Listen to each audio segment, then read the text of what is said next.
If money worries are keeping you up at night, you are not alone. Job losses and unemployment are at historic highs. So smart financial advice from Suze Orman is in high demand. Yeah, she's the host of Suze Orman's Women and Money podcast.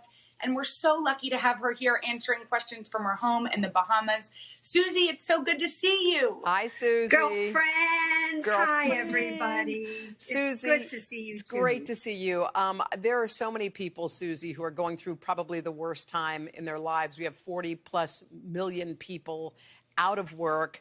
If you were giving them initial advice in this moment, Suze, what would you say to people who feel just desperation in this moment? Yeah, the truth of the matter is, you guys, when I was doing your show back in February, we gave them really good advice, which is, especially if you're invested in the markets, for instance, with your 401ks, just hold tight. So that's one group of people. Then there's another group of people, Hoda, where really they're dependent on the stimulus check. They're dependent on unemployment. They don't think they're going to get their job back. Here's the thing, everybody. You just have to save every single penny you possibly can right now. You need to stay strong. You need to keep calling your creditors and say, I know that you gave me 3 months where I didn't have to pay. I need another 3 months. Mm-hmm. And you just have to be this ferocious warrior now, where you don't turn your back on this battlefield of the unknown. But the main advice is, I hope we've all learned that an 8-month emergency fund is the most important part of any financial foundation. Mm-hmm. This is the time to save, put everything else on hold when everything else comes back, because it'll come back sooner than later here. And just make sure you have that foundation of that fund. Mm-hmm. So, Suze, we saw people who were making a decent income, people that had steady jobs, lose their jobs, and then they were one of the cars that were trying just to feed their kids, lining up at food banks. Mm-hmm. And that, too, I think, is the hardest part for people. What is the lesson here? I mean, obviously saving, but what else? Here's the thing, Jenna. When people who make a good living are then standing in a food line, what does that tell you? It tells you money came in and money went out. Just because they had a paycheck at one point, they felt like, oh, I can get a new car, I can get a bigger house, I can buy those new electronic gadgets, I can take a vacation. If you could turn back the hands of time, do you wish that you hadn't taken that vacation that you had to put on your credit cards? Right. So just because you can afford something, because you have money coming in, doesn't mean that money should go out. Until, I reiterate, the lesson learned here is that the 8-month emergency fund is so incredible, because all the people now writing me on the Women Money podcast are saying, thank God, Suze, I listened to you. Thank God I have an 8-month emergency fund. For 20 years, I've been on the Today Show saying 8 months, 8 months, 8 months. Mm-hmm. And I've been begging all of you. And I think the greatest lesson learned right now is security. Yeah. I just have to say one other thing. What is the goal of money, everybody? The goal of money isn't to buy a fancy car, a fancy this, a fancy that. It's so you can be secure. So what would make you look and feel and be beautiful? Security. Because when you feel secure, you look powerful. Yeah. And nothing's more beautiful than a powerful person. You're right. We're going to take viewer questions, Suze, in a second. But is it some jobs may not be coming back? Do people have to start learning like other job skills? Yeah, you betcha they do. I'm sorry to say that this has also brought on that many of the major corporations have realized they can let everybody work at home. They can cut their staff. They can do all these things right now. So I would like people to look at this as an opportunity to reshape your life.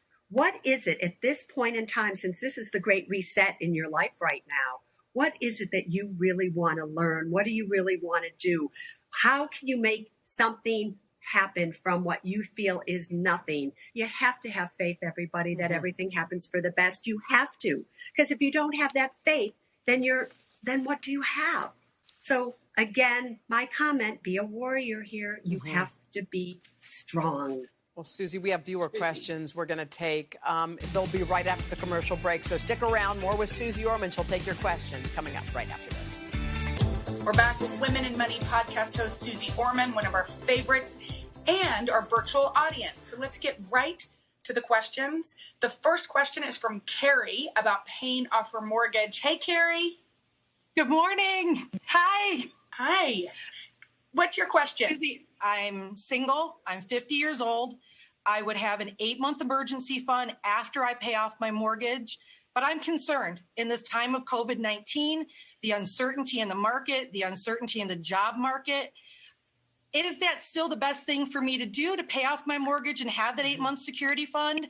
The very first thing I want you to do is, while you still have a job, because you never know, take out a home equity line of credit, just so you have it in case of an emergency. Then I want you to pay off your mortgage.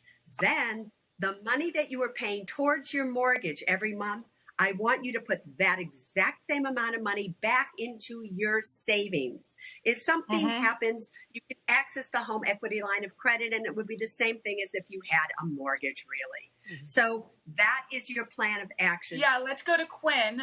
She's a Today Show intern. Hi, I was just wondering what your advice is for college students who are worried about loans, especially when going back to school is so uncertain right now. Here's the good news, is that starting very shortly here, anybody taking out a loan after July 1st, all right, your interest rate on that loan, a federal direct loan or a Stafford loan, is only going to be 2.75%, number one. Number two, you need an education. So you're going to school, and you have to always make sure that you pay that student loan while you're in school. However, Quinn, don't worry about it, because you don't have to make those payments. But there are many other people out there, Quinn, that currently are out of school. They have student loans, and they're taking advantage of the deferment that people are allowed till September 30th, where they don't have to make a loan or make a payment on that loan. If any of you are in that situation, and you can afford to pay your student loan, don't. Take the deferment. It's not charging you any interest on it, and take the money that you should have been paying towards your student loan up till September 30th and put it in your emergency fund, so that you start that famous 8-month emergency fund that Suze Orman wants everybody to have. I hope that helps you, Quinn. Oh, thank you. All right, Quinn, good to see you. Also, here comes a question we have for you, Susie, from one of our producers, Sarah Claggett. It's about investing. Hey, Claggett. Hi, ladies. Hi, Susie. I recently saved some money separate from my 401k, and I'd like to invest it, but I'm not sure if I should get into the market right now. Would it be a good idea to find a financial advisor? Help. The main question is that I want to answer, is it a good time to get in the market? Oh, you betcha it is. And I know everybody is like, what? And just like I told the Today Show audience back in February, do not sell, do not sell. I'm still telling you that right now.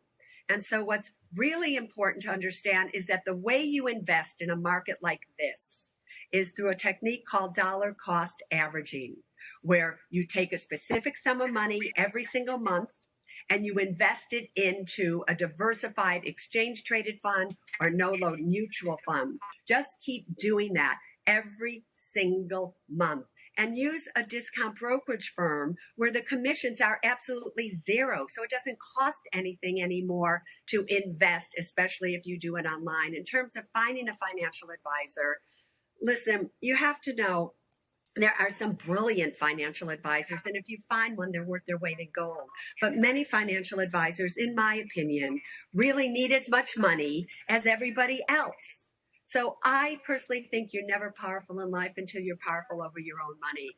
How you think about it, how you feel about it, and how you invest it. Nothing will make you feel more powerful to learn how to invest. And then if you want to use a financial advisor, then you'll know if he or she is doing the right thing for you. But I think once you do it on your own, you're going to find it's really not as hard as everybody thinks it is. Thank you, Susie. Thank you, Sarah. Let's get to Sarah Omer, who has a question about paying down debt. Sarah? Hey, Sarah. Hi, Hoda. Hi, Jenna. Hi, Susie. So I work in the field of higher education, and my salary depends on state and city budget. I have a mortgage and credit card debt to pay, and I'm not sure what to do. Do I pay down my credit card debt, or do I build my 8 months emergency savings, since there's uncertainty around my salary? 8-month emergency fund. Because, for instance, really think about it. You could be paying down your mortgage, all right, and now you no longer have a job. And now you are one of the ones who are applying for unemployment, but it takes 3 months to get it, if you even get it.